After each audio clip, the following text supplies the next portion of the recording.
Good afternoon, everyone. Welcome to this Monday's Wealth Creation Show, episode 46.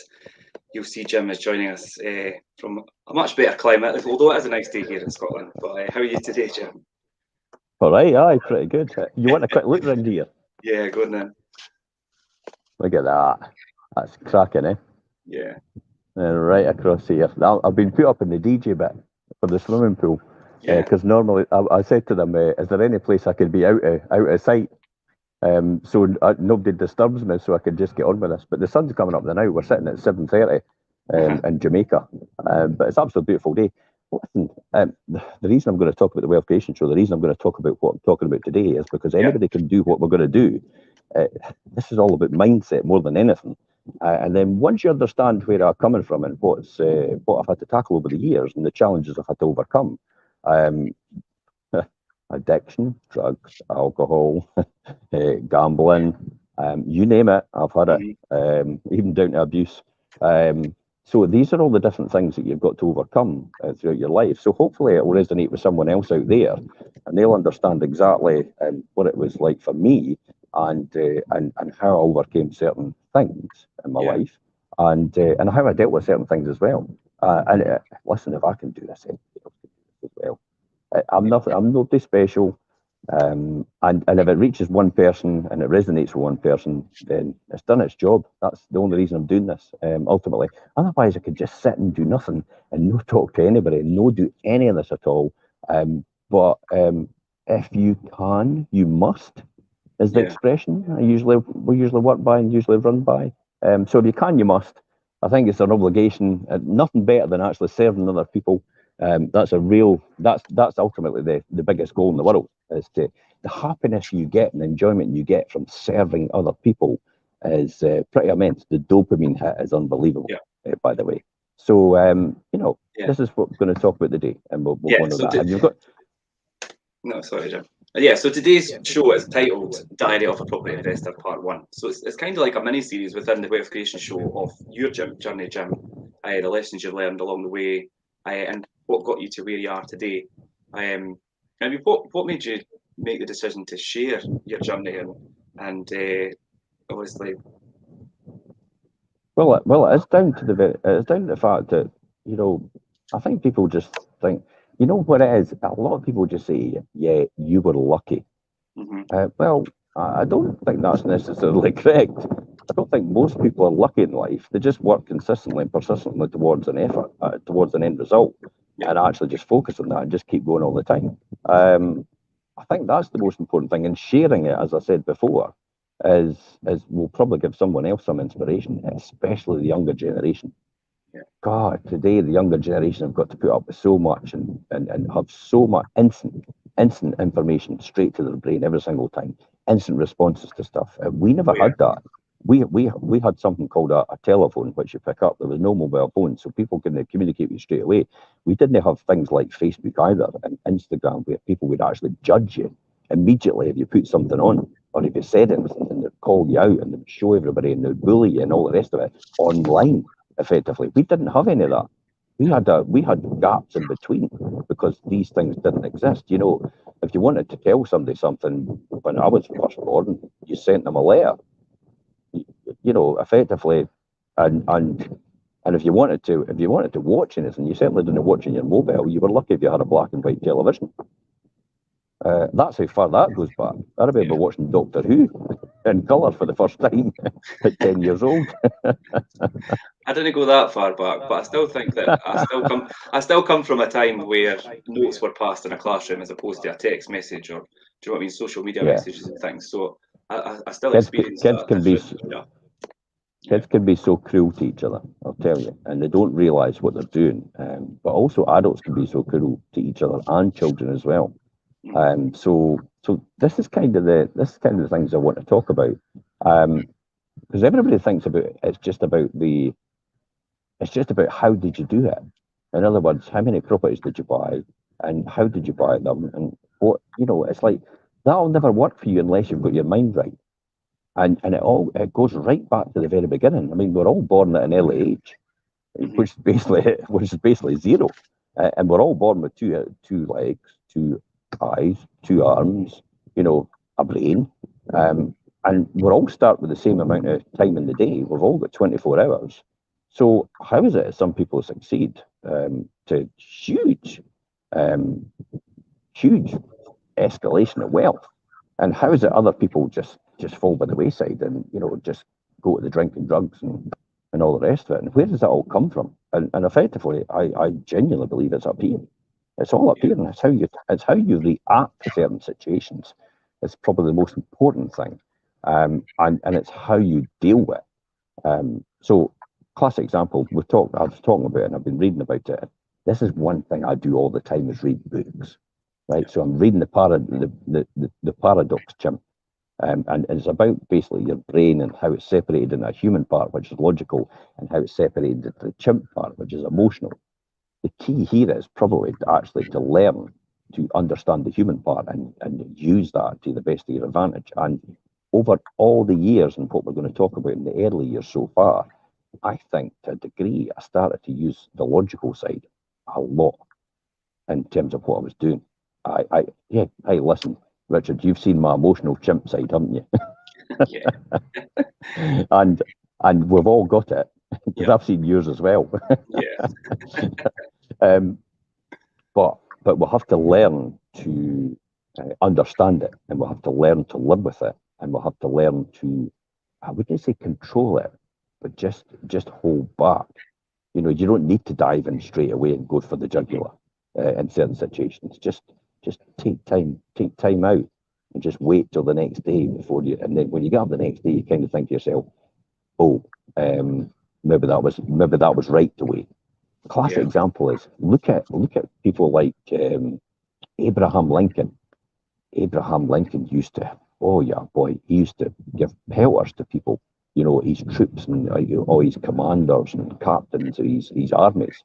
He used to, but do you know what? None of them ever knew what he said about them, because what he did was he used to write on paper as a letter, and they were actually condemning letters to the captains his armies, but then he put them in the drawer and never send them. Yeah, well, that's funny you say that, because I've wrote a few emails to myself.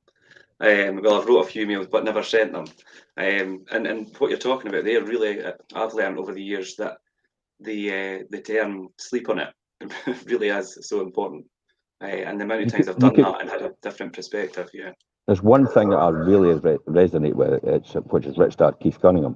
And Keith Cunningham that says you could be right or you could be rich, but you can't be both. And I thought, surely you can. I mean, surely you can be right, you can be rich. But what he meant was exactly what you were talking about right now, is the fact that it's all very well, and you could write this letter or this email, or you can say that person on Instagram or Facebook to that person, and you could be right every single time. But I tell you what, they'll no thank you for it. No. And so therefore, they'll never do business with you, and they'll never entertain you, and they'll never even be friends with you at all, ever. All because of that one statement. Even because, I'm right. Okay, you can be right, but I tell you what, you'll never be rich for that very reason. And when the penny dropped about that, I realised that, you're absolutely right. Sleep on it is the way to go. Yeah. Got a few. Here's Andrea jumping in to say, well, good afternoon / good morning, Andrea. Thanks for joining us. Anybody else that's joining, please feel free to bring in comments for Jim or I while we are doing this. If we've got time, I'll go through them while we go through, or at the end. But please try and keep it interactive as we go through. So, Jim, in your own words, obviously, you're going to start this Diary of a Property Investor, warts and all, right back from the beginning. So, I mean, let's start in the beginning. Let's hear where it all began, really. Well, born at an early age. Well, the zero thing, say. But there was things like when I was born straight away. Like, I don't think anybody realised this. I never even realised till later on, till my mother told me. It's like I had one leg shorter than the other, and I had to actually overcome that. I actually walked. I could have ended up having one of these big, massive soles in one of my legs, but for some reason, my mother made me walk out of it and actually get over it. But I do have one hip smaller than the other, and one side of my jaw is actually smaller than the other. And if you look closely, my ears don't actually match up with the same line One's higher than the other. Really higher than the other. And I have to adjust my glasses every day.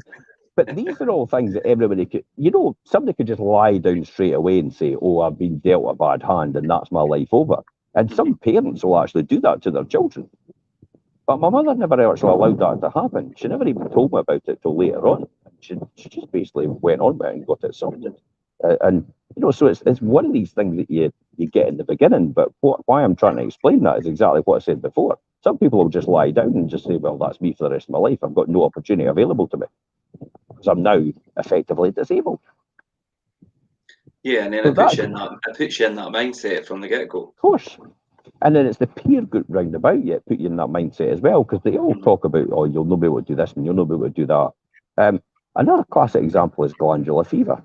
It's like glandular fever was lethal when I was young. I mean, I think I was about I must have been about 4 or 5 years old, or maybe even younger, because I actually remember being in Cameron Hospital and getting bathed in the sink. So I must have been tiny. I must have just been a wee laddie at the time. But I was in isolation for about, I don't know, maybe about 6 weeks or something like that. So for a wee boy to actually, at that age, to be in isolation in a hospital and never actually get out and never actually be able to walk out the door and have people come in with masks all the time to give you treatment and then have ECGs and everything wired up to your feet and your legs and your hands. It was pretty frightening.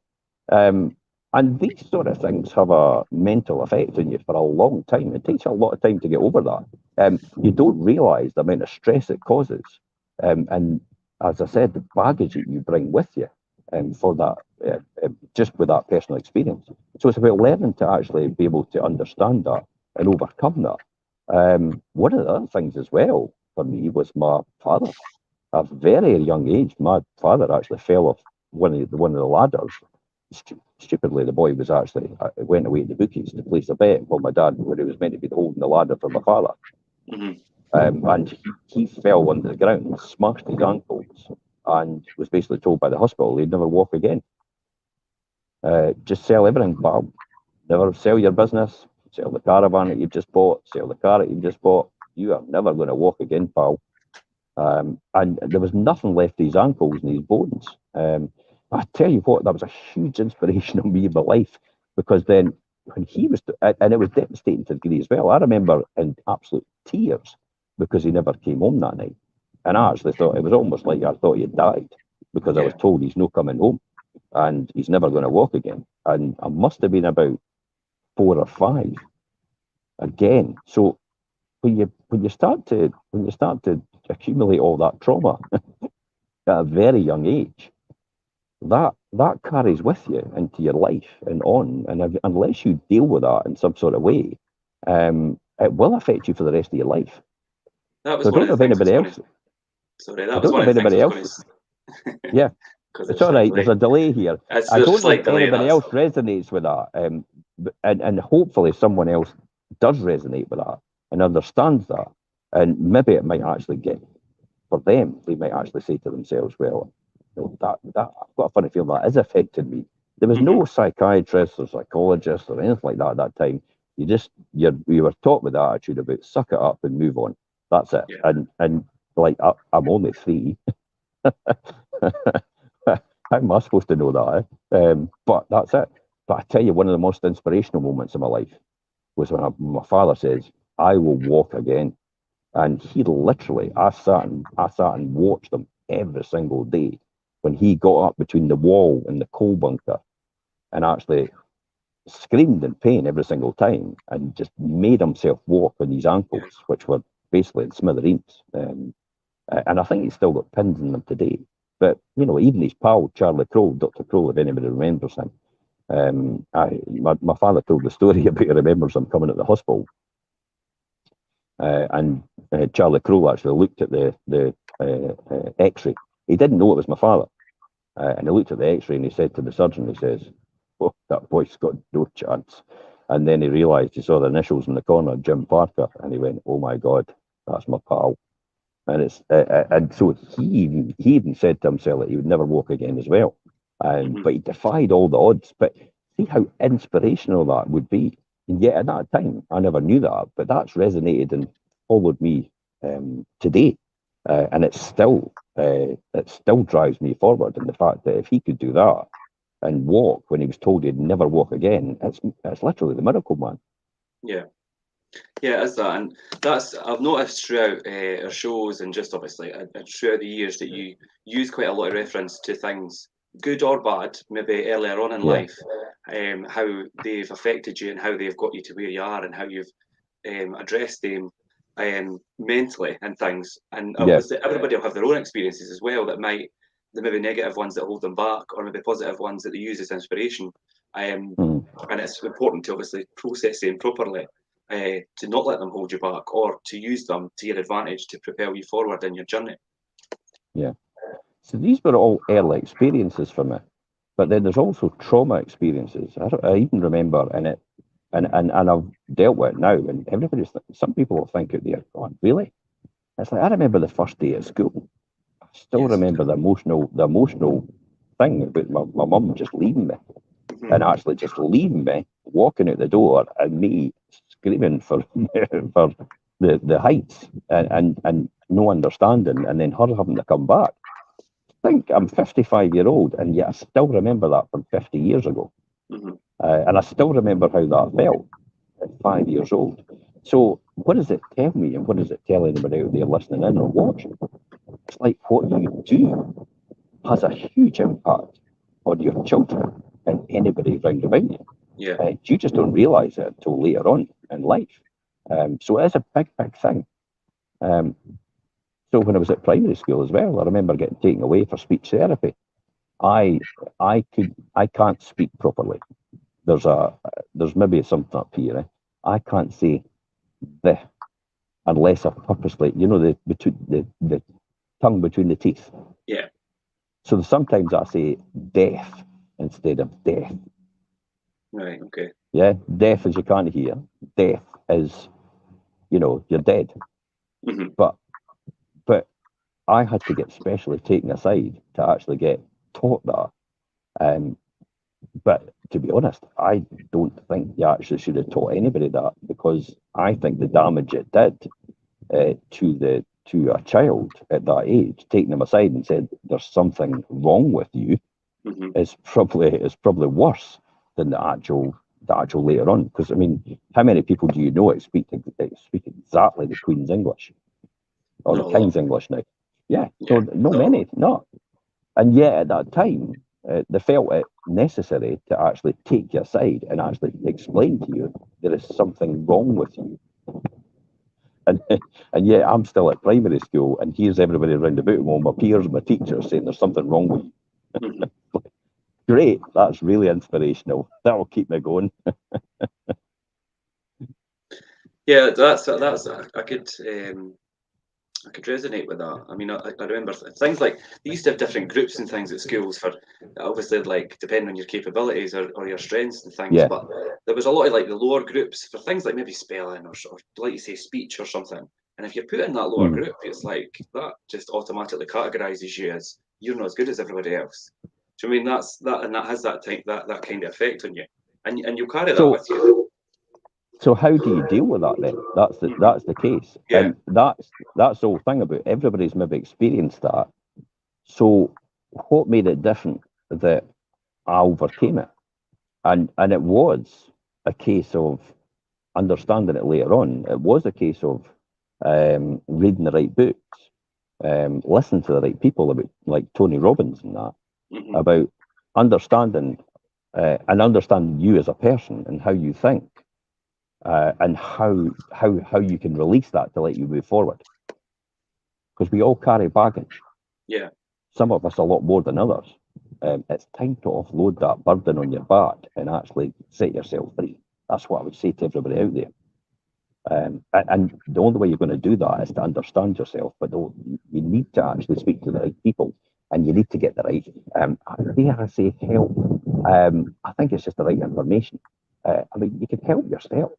There's loads of information out there, and there's loads of people out there who do this for a living, are fantastic psychologists, and help you understand yourself.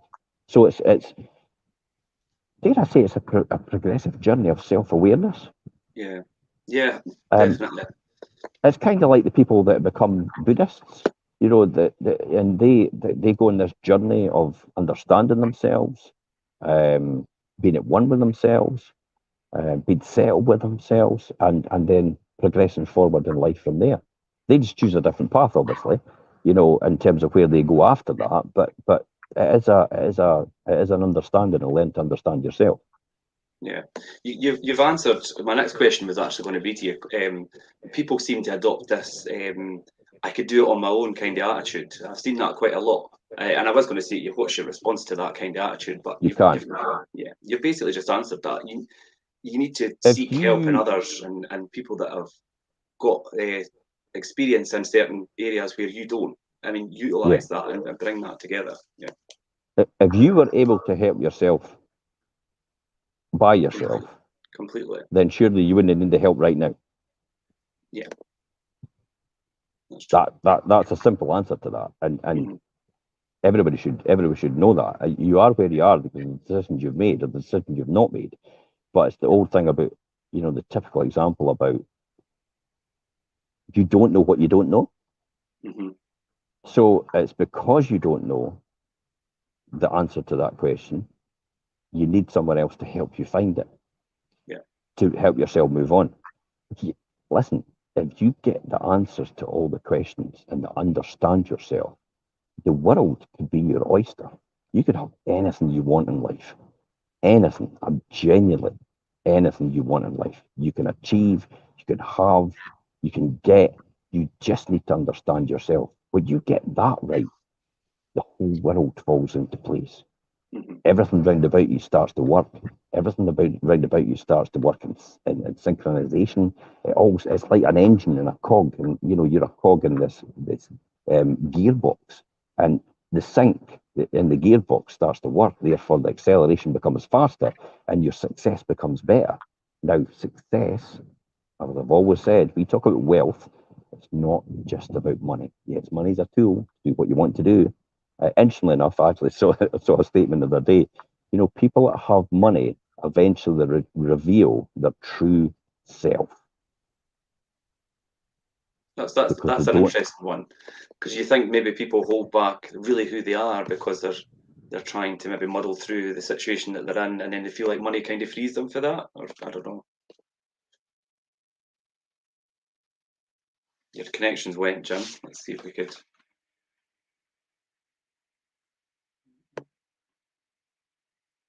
bear with us. I'll try and get Jim back. That's it, Jim. Somebody Sorry, tried we to lost you. phone me. We lost you for a second. Oh, was that a phone call? Yeah, I got a phone call for somebody. Yeah, it's all about understanding you and understanding your mindset, and money will reveal the type of person you really are Yeah. later on. So, you know, if you are at your core a greedy person, it will come out eventually when you get money. Mm-hmm. I would argue as well that you'll never ever get money if you're a greedy person. It just doesn't work like that. You have to be a person that gives all the time.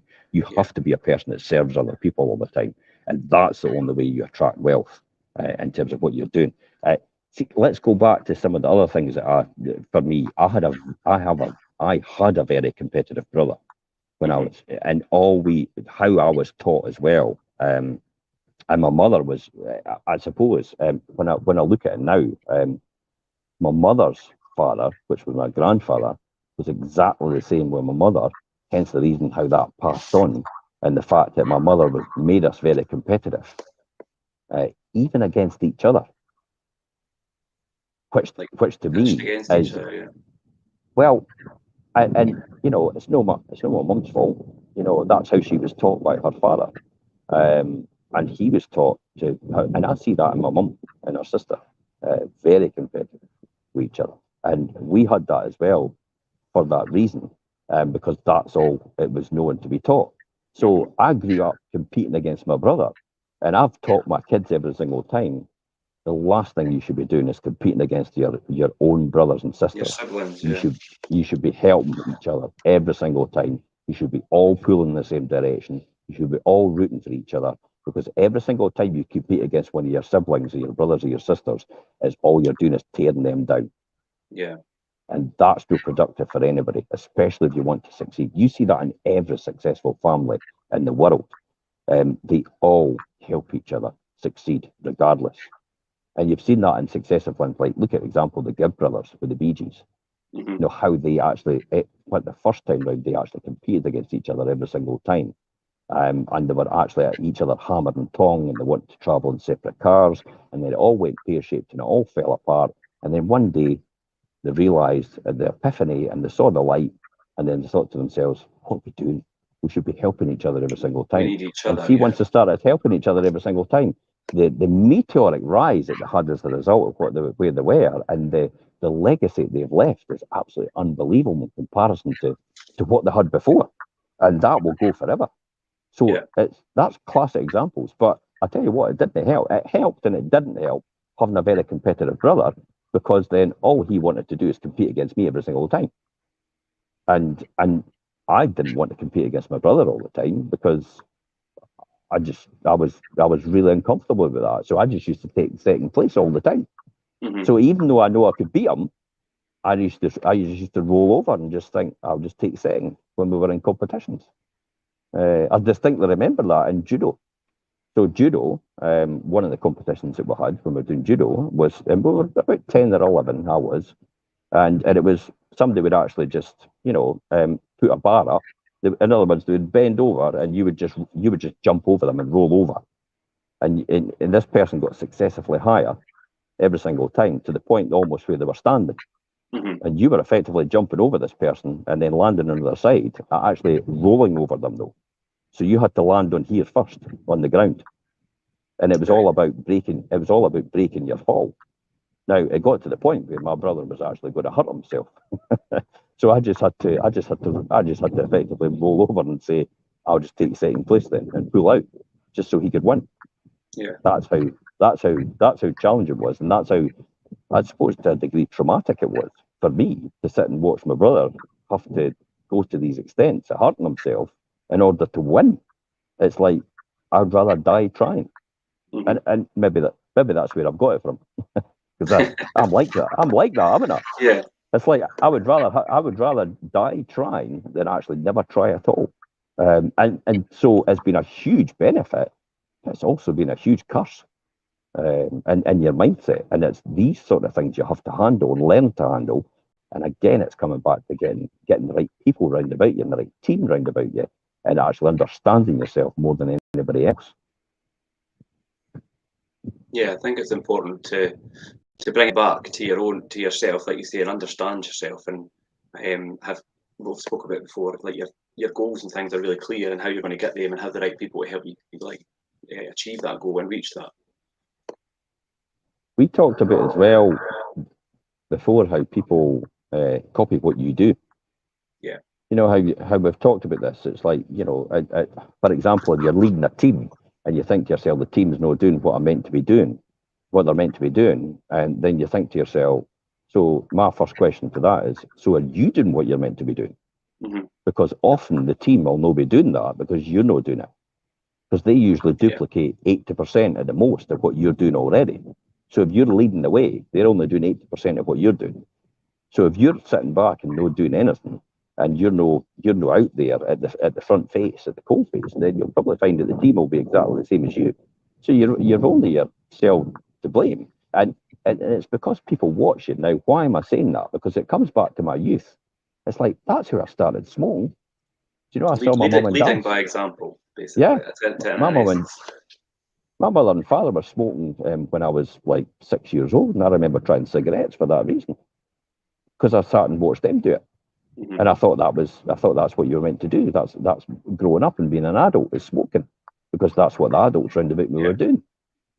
So think about that: a 6 or 7 year old boy actually with a cigarette in his mouth, smoking, and then that's why I ended up smoking from then on, from about the age of 9 to the age of 20, purposely because of that, because I thought it was an adult thing to do. Mm-hmm. So you lead by example, and people are watching you all the time. And I would say to any parents out there, your kids will mimic exactly what you do. So if you don't think that you're doing the right things on occasion, then don't do them. Because your kids will do exactly the same thing, because they can see what you're doing, they watch what you're doing as well. And it's only by my own personal experience that I actually realise that. And that's another thing you've got to learn about yourself.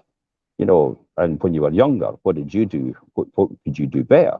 It's learning from all your failures and all your successes from a young age that you can remember. It will allow you to move forward and teach and help other people to get over the hurdles that they're in as well.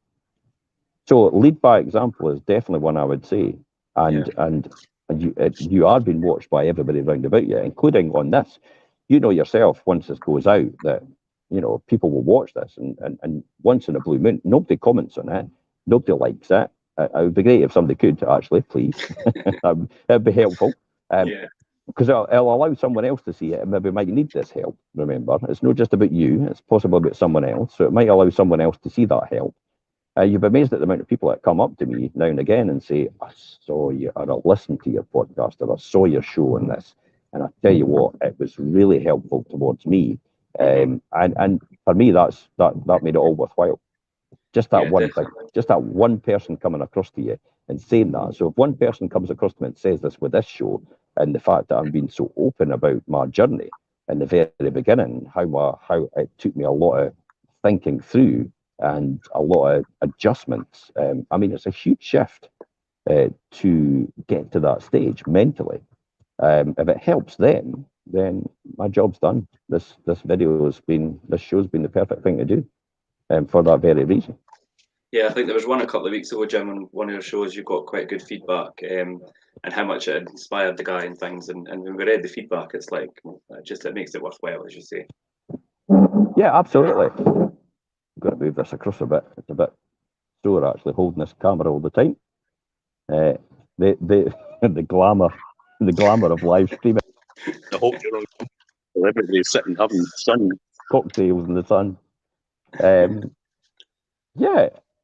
School as well. You know, I don't know if anybody else resonates with this for school, but I was always told on my report card that he's a dreamer. You know, all he does is look at the window, and for me, school, I never resonated with school. School was boring. Everything I was able to do, I think it was more or less probably able to do everything quick. So therefore, everybody else was having to catch up. Therefore, I was waiting for something else to do next, and it became very boring.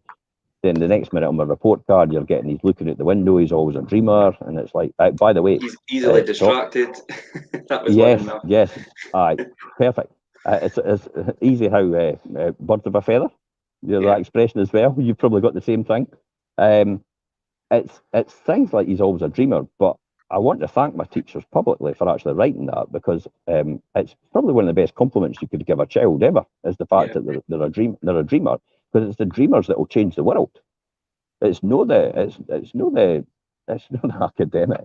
It's like they'll fix somebody's arm and they're fantastic, and they'll do this and they'll do that and they'll be great at it. But it's the dreamers that actually inspire people to change the world and actually change things. They look at the world and change things for how it could work for them and other people. They don't just accept the stuff and then adapt into that. The dreamers are the ones that have the possibilities and actually build something. And you can see that in today's society with Bezos and Musk and Branson. Branson's probably one of the earliest ones that actually epitomizes that and shows that whole thing, is the fact that, you know, one day he sat there and his plane was cancelled, and he thought, I need to get to wherever I'm going, so I'll rustle up all the other passengers, we'll charter a flight for ourselves privately with the money we would have had spent on the flight we were getting for the cancelled plane, and I'll get to my destination on time. And then that's how the dream for Virgin Atlantic came about. Yeah. Was just that one moment. Point of readiness. And then you've got the Virgin Group, and you've got everything that spawns out of that. It's a huge global empire, all because of that one occasion, and the fact that there was a dyslexic child, because that's effectively what he was, dyslexic. It took that decision and thought, I'm going to change it. I'm going to do something. But he took his information and advice from other people. You know, Freddie Laker, who had Laker Airways, came before him for the Atlantic crossing. Freddie Laker made a lot of mistakes, and he was put out of business by his competition, by the American Airlines. But he learned from and British Airways as well, actually. And he went to Freddie Laker, see about getting information and advice from people maybe have failed before in that certain field, and learn by their mistakes or even learn by their successes. And Freddie Laker actually advised Richard Branson on what to do, and not to lie down when it came to his battle with BA. And for that very reason, he battled out with British Airways about the Dirty Tricks campaign, and he won in court. And British Airways had to pay him a compensation and actually apologise publicly for actually taking a Dirty Tricks campaign against him. But if it wasn't for him having that inspiration in the beginning, and then also understanding he could learn from other people, and he could go to other people for advice and help and support, and take it. See, there's the human bit of your brain, the logic and facts, rather than actually the chimp, which is the emotional side, jumping in and just jumping to conclusions. Then that's the end of it. But he's no. I'll just check this out. I'll make sure it's right, and then I'll get the information. I'll get the facts, and then I'll go for them. So he never laid down. He never let that happen, and that's another great inspiration. See, all these inspirational stories build up in your mind, and it leads you to believe if they're capable of doing it, why not you? Why not you? Yeah. And I'm asking everybody out there tuning in and watching as well. Why not you? Oh, but I'm too old. Bullshit. Colonel Sanders and Ray Kroc built the KFC empire and the McDonald's empire in their 50s and 60s. You cannot say you're too old. There's every single excuse that anybody else has got out there. I've got an answer to it from somebody that succeeded with that exact same excuse. They just chose to see it in a different way. They just turned it to their advantage and turned it to their the possibilities it could be for them.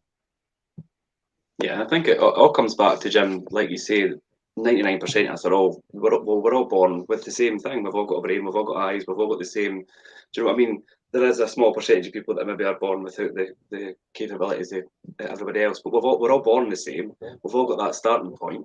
It's what we do from then onwards.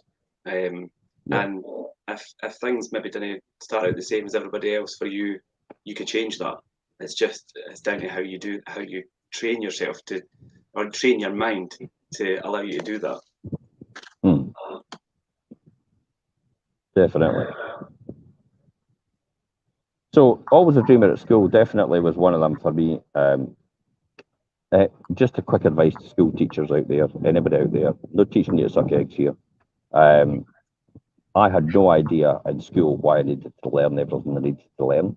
And I think that journey would have been easier for me if somebody had told me, why I needed to learn calculus, why I needed to learn differentiation from first principles, why do you need to learn simultaneous equations? It's like, why do you need to dive down to the bottom of the pool and save a brick? What's that all about? Like, when am I going to save a brick? I used to hate that. Yeah, but you get what I mean? So it'd be great to explain, and I know they're young children, you'll have at that, but remember, their early minds you can shape and influence, and I know it's no easy. You've got a huge amount of bureaucracy and red tape there, but just to show people, and you might catch one that might get that whiff of inspiration and think to themselves, that's why I need to learn. That's why I need to learn that to be a surgeon. There's people out there. Everybody's capable of everything, and I don't for one reason believe that no one is capable of achieving their dreams. They are capable. They just have to pay a price and put the effort in more than someone else would have to possibly. So their journey will be completely different. And most people's journey will be completely different from my journey, but there will be some things in my journey which people out there will resonate to, which it's maybe held them back, but it's certainly not held me back. Yeah.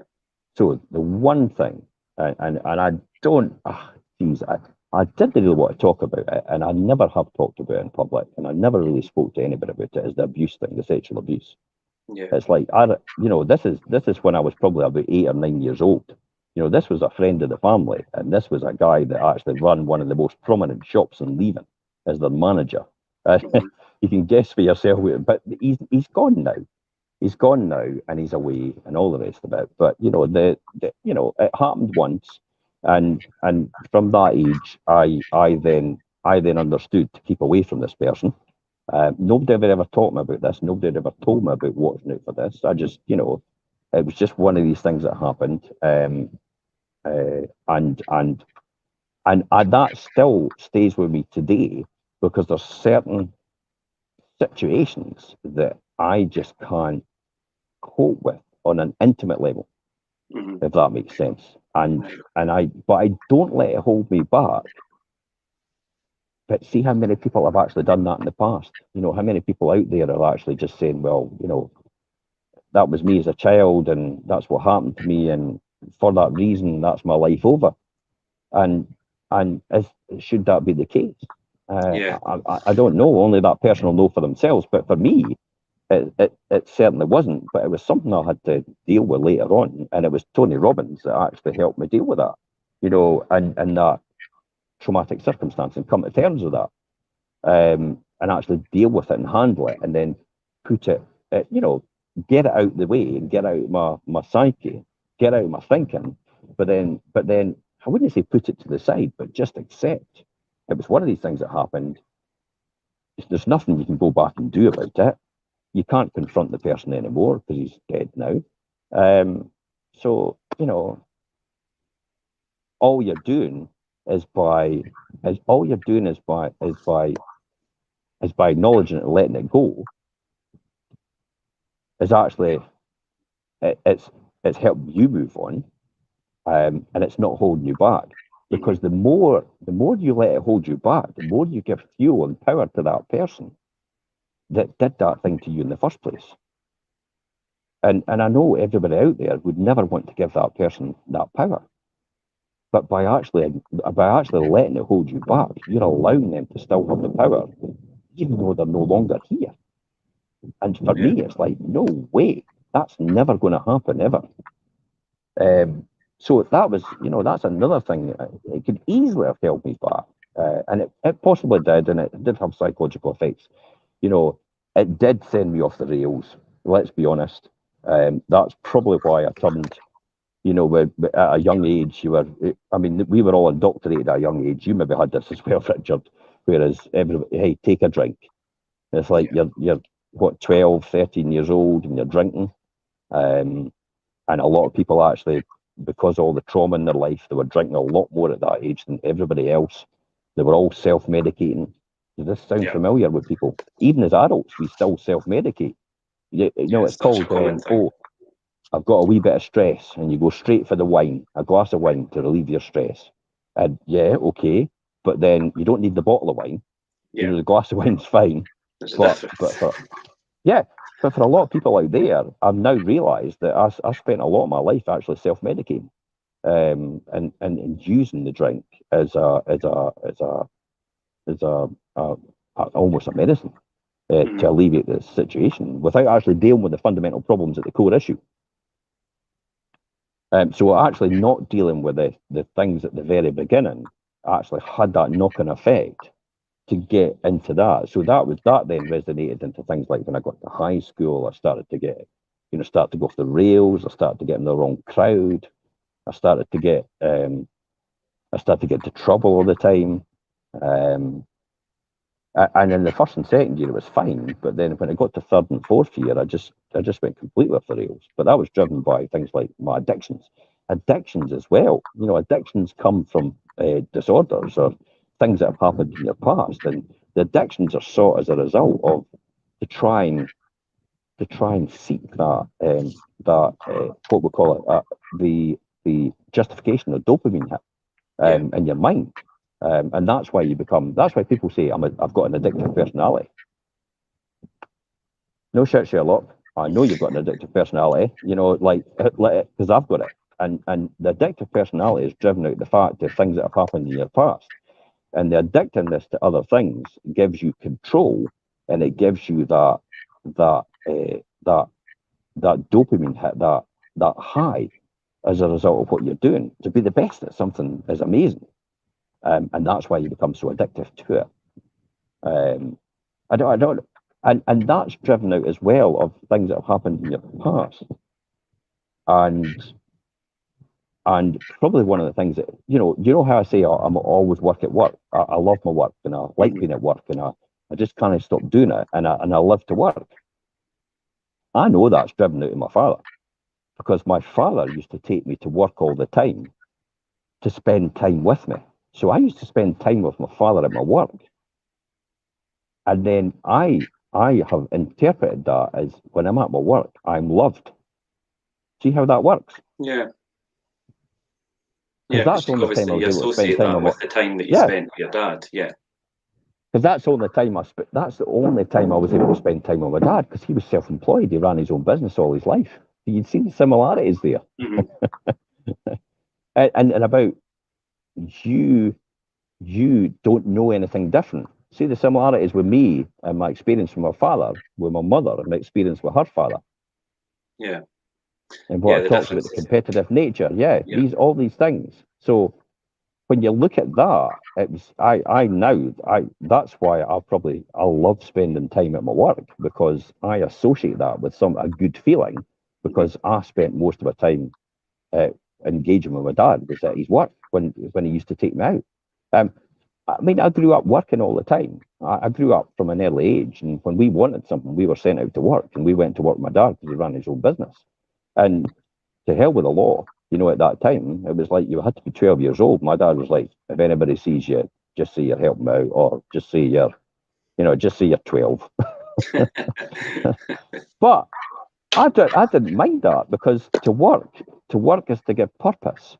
Yeah. For a lot of people out there, they don't understand that. For men, especially, to have work is to have purpose. It gives drive. It gives that purpose. It gives that self-fulfillment, because you have something to do and you're contributing to something. To not have work is almost like death by 1,000 cuts. Because you no longer really don't have any purpose.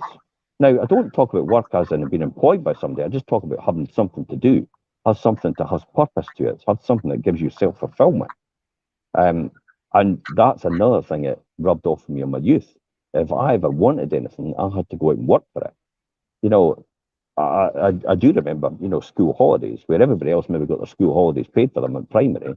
If we wanted a school holiday at primary, we had to go out and work with my dad on a Thursday night. And we were dropped off in Lower Methil to do the windows in Lower Methil, which is the whole of the Wonder stores at the time, right along Lower Methil, because Lower Methil was thriving. It was a thriving community, thriving shops. So we had to start from one end on a Thursday night and go right to the other end. And then also things like I had to go out with my brother to his paper round to help him out. If you wanted anything, you had to go out and work for it. It wasn't just given to you. You couldn't just sit back and take, if that makes sense. So I've always been taught that lesson, again at an early age, by my mother and my father. It's like, no, you go and work for something. You want something, you go out and get it. And you're perfectly capable of getting it. You just got to put the time and effort in to get it. You've got to pay that price. We've said it before, and I'll say it again for the people that never heard this. If you're not prepared to pay the price for your success right now, wait till you get the bill from regret. Yeah, the cost of regret. I tell you what, it sticks in my mind every single time. And the fact that every single decision I make, and it's major, I think to myself, when you get to your deathbed and you're lying there, and this was always taught to me by people far more successful. They used to say, Jerry Scriven and Pat and Greta Gregory used to say this to me every single time when I was involved. I'll talk about that next week, actually, how books and tapes and everything set me free. And I've touched on it a wee bit here, and how to do that and how to build that for yourself. Because remember, I've been self-sustaining all my time.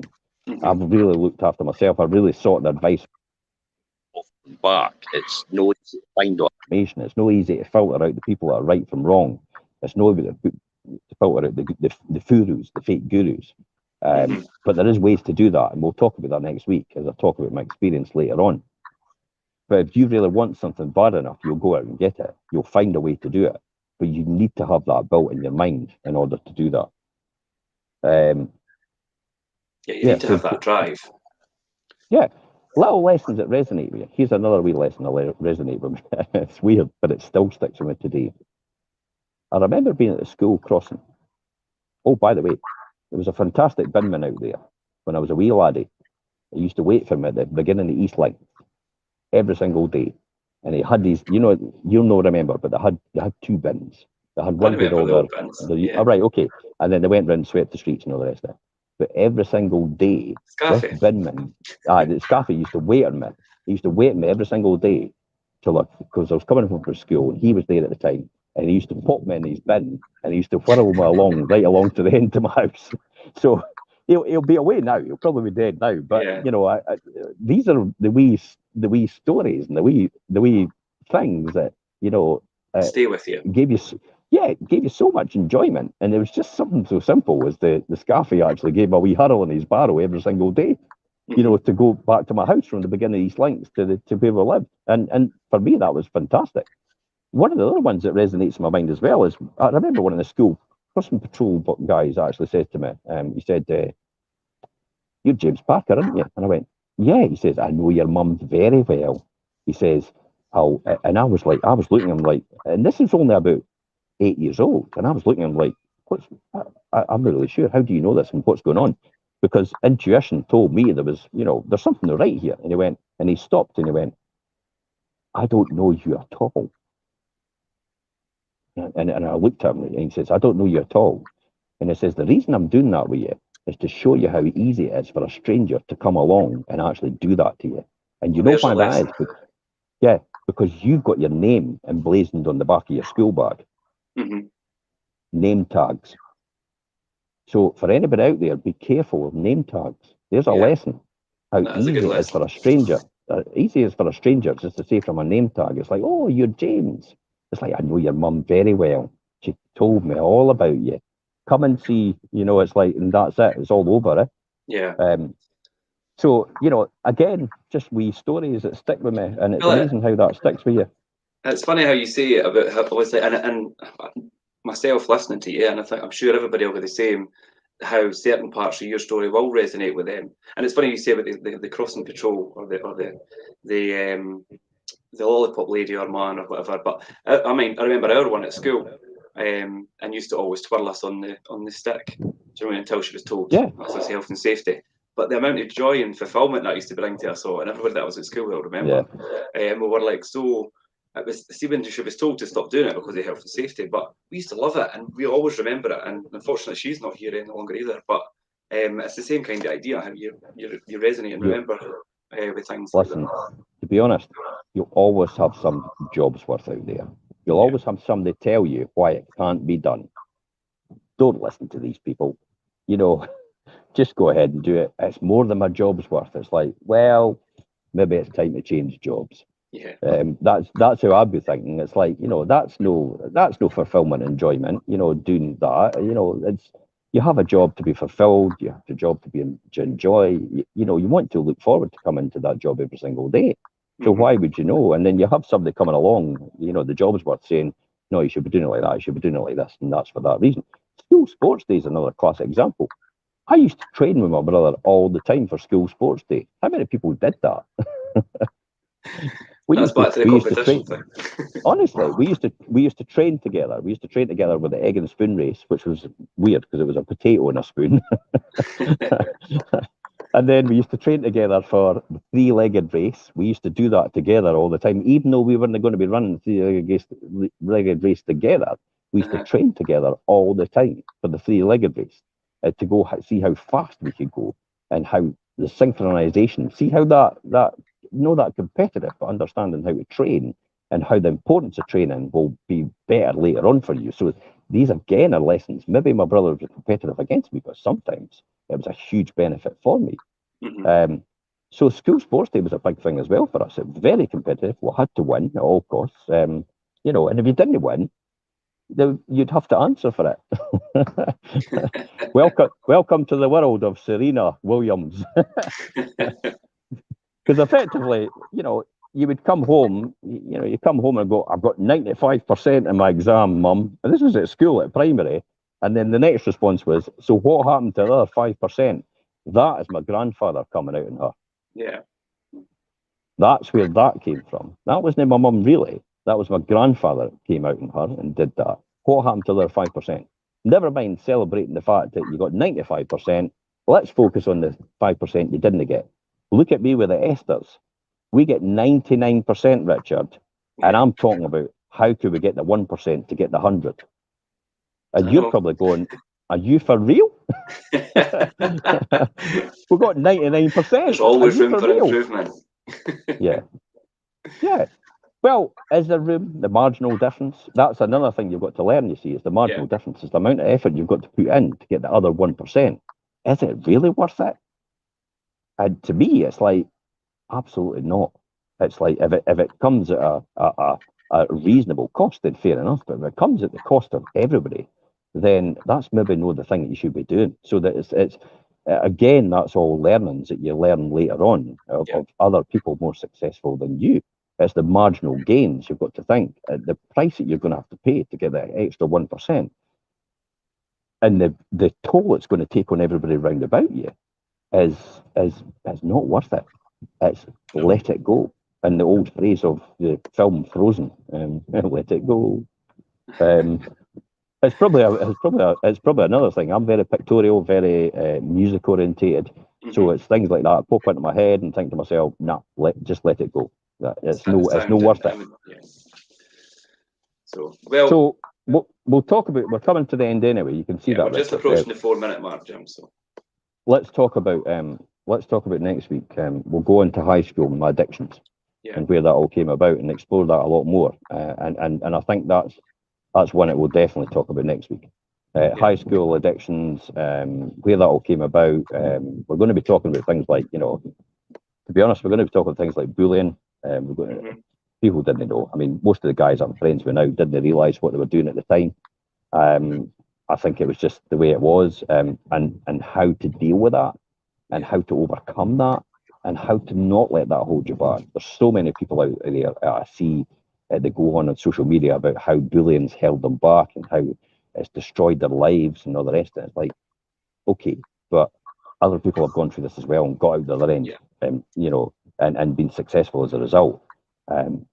Maybe it's time to look at it a different way and reframe that for your benefit, for the people watching, the people listening. So we'll talk about that next week. So that's it. Thanks very much for watching. Thanks very much for coming on the show. Final words for you, Richard. What was the most resonating?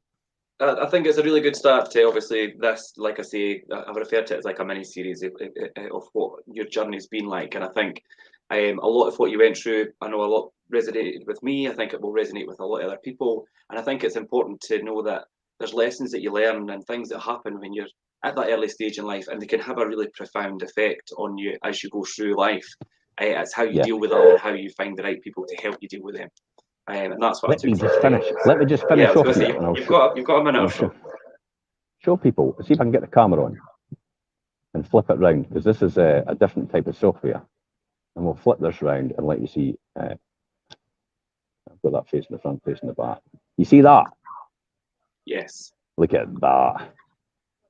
Don't make us jealous of that, Jim.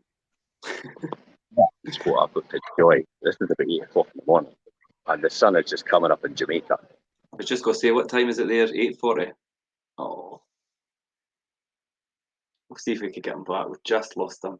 In fact, I'll wrap up there, guys, because we've only got a minute or so left. But thanks for joining. Thanks for everybody jumping in the comments. Andrea, Perry, thanks for commenting today. Thanks to Jim. We will be with him next Monday again in Jamaica at 12:30. So join us then, and we will do a journey of a property investor part 2. Okay, guys, thanks for joining. Bye.